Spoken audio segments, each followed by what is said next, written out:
Hi, everybody. For those that don't know me, my name is Fred Bishy. And as an introduction, I'd just like to tell you a little bit about my life and how I originally got into nutrition and what the journey has been like for me.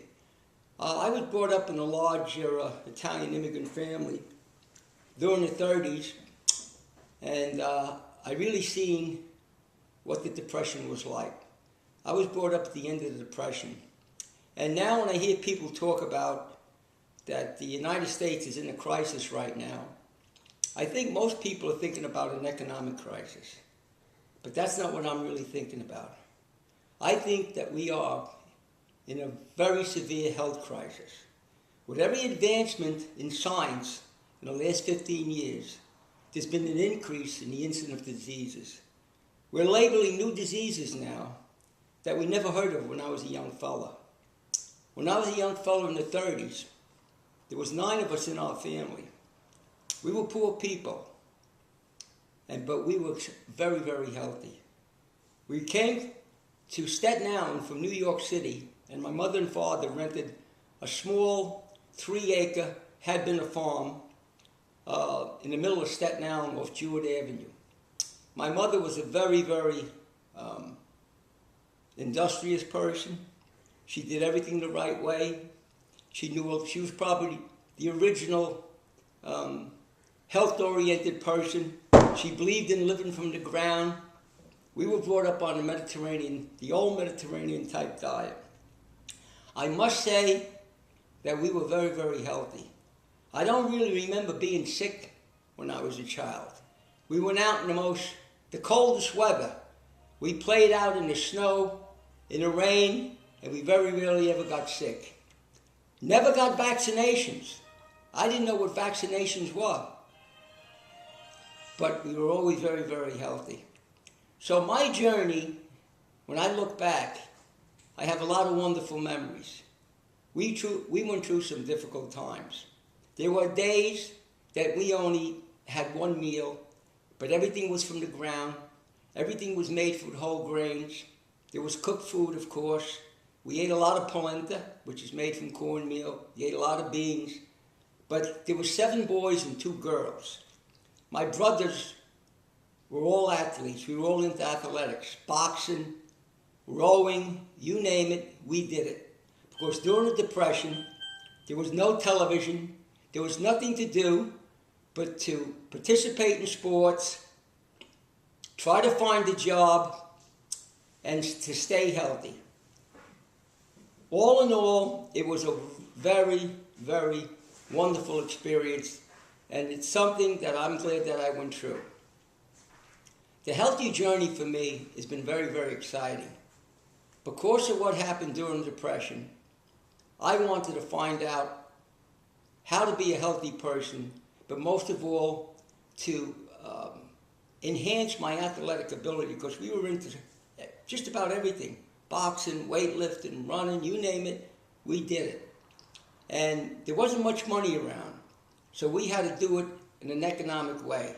How we did it was to eat real food. We never ate candy when I was a kid. I did. Whenever I got a few pennies, I used to run to the local candy store and look in that little candy shelf that they had there and pick out.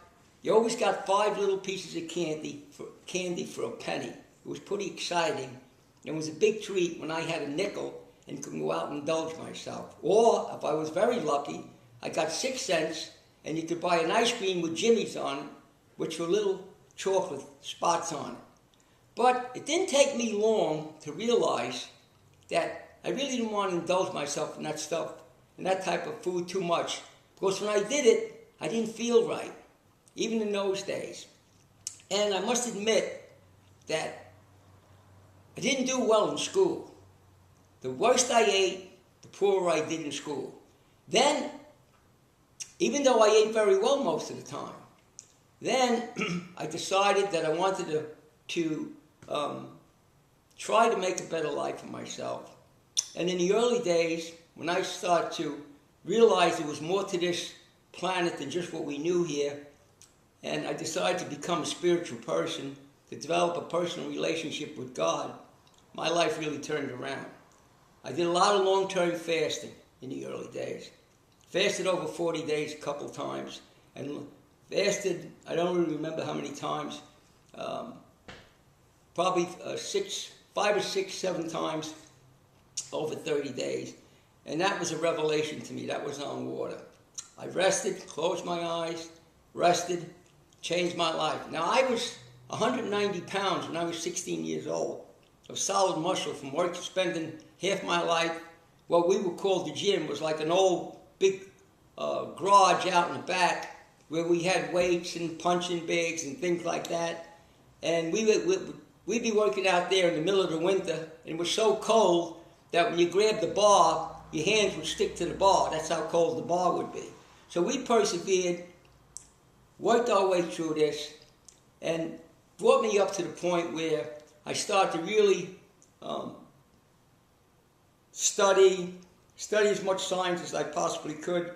Had another career in my life, was fortunate enough to have another great career, and I was able to persevere academically, my nutrition, and to get to a point where I was able to have opened up a nutritional practice over 40 years ago, and made up my mind that I would never refuse to try to help somebody, even if they didn't have any money.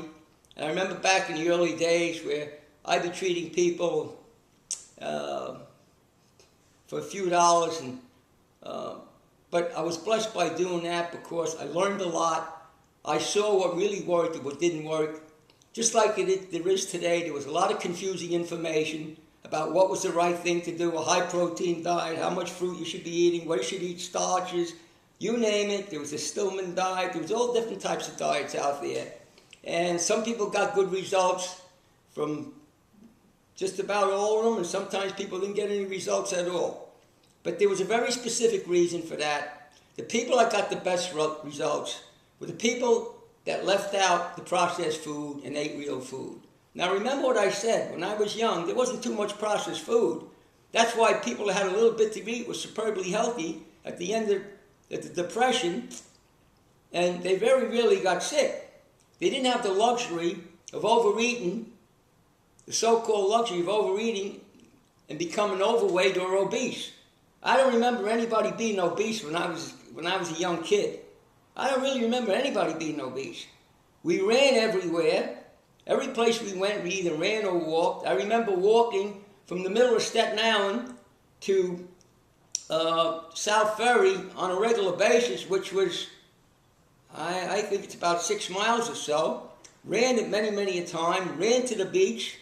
From where I lived down to the beach, we walked and ran every place. Nailed a basketball backboard to a telephone pole. Played basketball out in the middle of the street. Played touch tackle out in the middle of the street. So this was a very, very unique experience. That's really the reason why, at this point in my life, we have a special message for mainstream America.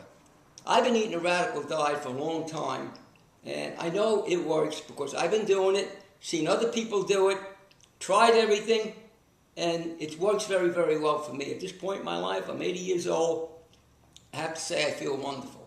But we want to be able to reach mainstream America because people are getting sicker. We're 41st in the world now. 5 or 6 years ago, we were 15th. As I said before, with every advancement in technology, we're getting sicker. That shouldn't be. So advancing technology really isn't the answer. The answer really is for people to change their lifestyle, to stop eating the processed food, to realize that this is not exaggeration, this is very, very doable. I see it happening all the time.